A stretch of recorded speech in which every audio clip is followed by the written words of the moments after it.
Hi guys, how are you doing? Happy new month. Okay, so take a look at this picture up here. A very handsome man, trust me. And now is the same person in the box below, unfortunately. And this is no other than my beloved father of blessed memory. A man that I loved so much. Words cannot explain. But that's not why I'm here. I'm not here to tell you how much I love my father. I'm here to share the fact that today, 1st of June, makes it exactly 7 years since he was buried. So today's his funeral, more like his memorial, right? And I'm here to share some of the things I learned from him, or I observed he was going through. I didn't know them when he was going through them, or I didn't see it like that when he was going through them. But now I get it.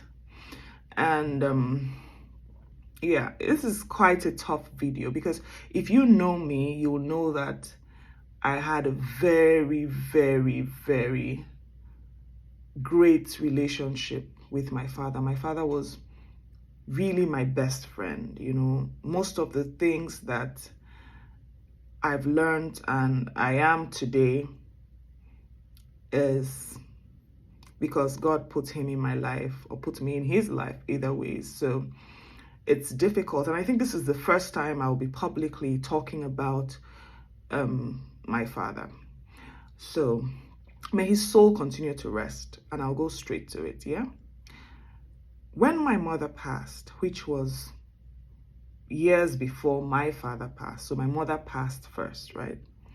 On my mother's funeral day, my father was crying so much. I mean, prior to the funeral, he was always crying when she passed, and, you know, when she was ill, it was tough for him.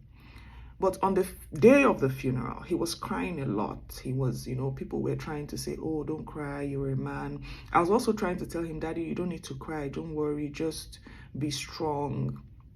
And he'll nod his head, he'll try to clean his tears, but after some time, he'll break down again. So, you know, I just took it that, oh, I mean, they were married for some years, for a good number, over 2 decades. So it's not easy to lose someone who you lived with and lived in peace with. So, you know, we all went back. We were young. We, the kids, were all around the same age bracket. So after the funeral and all the funeral rites, everybody went back to school and my dad went back home. Now, what I can now understand 7 years after he's passed is how much strength he had to carry on his shoulders after his life partner passed. He was crying, yes, because of memories with my mom. He has missed my mom. You know, he cries, yeah, because it's tough to lose a loved one. But 7 years after, I now understand that it wasn't just crying. He wasn't just crying because he was going to miss this person or he was missing this person. He was crying because how is he going to carry on with life? Now, all of us were in school at the same time. So he's going back to an empty house. This is a man who was used to help. He wakes up in the morning, he has everything done for him, family time, even when we're in school and, you know, we come back. When we're in school, my mom is there. So they were together.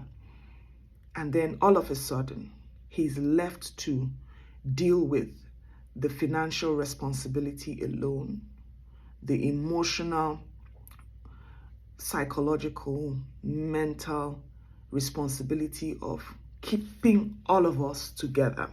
So still providing for us as we were in school, still making sure that we were good, still doing his part to make sure that he directed us in the path, or in the right path, or in the path he considered best. And he was supposed to do this alone, whilst mourning someone he had lived over 2 decades with. And he was supposed to do this as a strong person. So he wasn't supposed to, or he wasn't expected to cry or break down. He was expected, because he is a man, to carry on strong.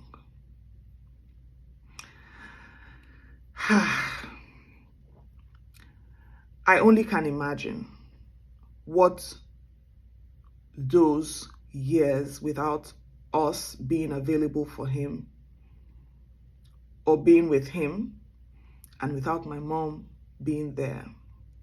Lonely, lonely, cold days. He would have to start to eat outside. He could cook, but he would go to work, nobody to say good morning to him. Maybe the security, maybe his staff in the office or his work in his shops, but it was never the same thing. For a man who would come home to homemade food, he had to change all of that. Got a chef, but it's not the same thing, and he was there. I think there was a time where he fell really ill for about 2 or 3 days, and there was nobody knew that he was ill. We're calling. He wasn't taking his calls. He just lay down in his room, and but somehow we got help to come check on him, and we're able to save the situation. Now, why am I saying this? I'm sharing this story because losing a loved one is very tough. Very tough. Tougher than words can explain. And we don't talk about the grieving part enough. People grieve for different reasons. And I'm here saying that more than I miss this person is also the fear, the uncertainty of the future without this person. That's where I have now understood was the reason my father was so broken. Yet the society kept nudging him to be strong. And now I'm asking myself, how was he supposed to be strong? He was strong. He didn't have a choice, but he was told not to cry. He was meant not to have moments of reflection. So when we see him just sitting down thinking, we're like, Daddy, you don't need to think. Don't worry, everything will be fine. It was easier to say that than to look at what this man was going through, because people do not really understand. People just say, oh, it's fine, don't worry. It's fine. But is it really fine? How is he going to go to work when he succeeds, comes back home, nobody to share that excitement with? He calls one of his kids. We're probably in lecture hall doing something. Now, let me share a funny part of the story with you. I remember when just a few days before my mother's funeral, so he had painted the house in the village, right? And it looked so bright. Guess what my dad did? He picked up his phone and he was dialing my mother's number to share with her that he had painted the house. But he had forgotten that her funeral is the reason he repainted the house. And when he dialed the number like 3 times, it wasn't connecting. He screamed, and then we ran out. We're like, Daddy, why are you shouting? He didn't say anything. He was just quiet. And after a while, he looked at me and he was like, I was calling your mother to tell her that I have repainted the house and it looked so good. In summary now, the loss of a loved one cannot really be explained in words. And people grieve for different reasons. Let people heal the best way they know. reason outside of the box. If you must say something, understand that sometimes it's not pain from what you know it to be. It's not always pain of I miss you. It's not always pain of you were so supportive. Sometimes, and most times, is what the future will look like without this person. Having said all of this, I really want to support widowers this month of June. I don't have all it takes to support all the widowers. By widowers, I mean men who have lost their wives. It's very tough. Those were the toughest years of my father's life. How he was able to provide for us constantly, in spite of everything, is a story I cannot really even tell. So I want to support 2 widowers in this month of June. And it's not a lot, but I'm sure that it will go a long way, because if my father had gotten that kind of support, it would have helped him, but it's fine.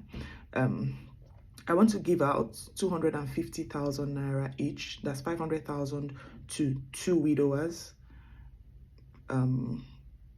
You can, if you know any widower who really needs financial support, and this may not solve all their problems, but this is me saying I feel what my father felt then, and since I couldn't do it for him then, I can do it for somebody who, or for people who are currently working in his shoes. So you can link me up, send me a DM with any widowers you know, and in this month of June, we'll find a way to raise 250,000 each to 2 widowers. Thank you so much, you guys. And if there's anybody going through who's bereaved, I see you, I hear you, and God loves you. Have a great month.